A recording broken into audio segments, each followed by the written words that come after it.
Yep. Yes. Yes. Out. Quicker. Make it quicker. Yes. Maliza mimi. Maji hapo tutakuja.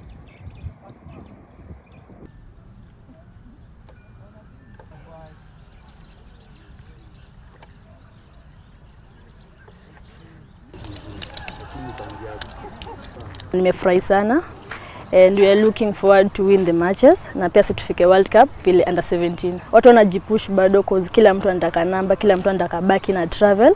So ni poa. Mimi nimeenjoy day 1 ya training. Most of them are very experienced players from all over. Even if you look at Ethiopia, some of them are even playing Sekafa right now. So we had to combine experienced players, the likes of Fasila, who are in the national team as well, Moranga, Vida, so with the under 17, so that now we can get a formidable team that can give us what we want.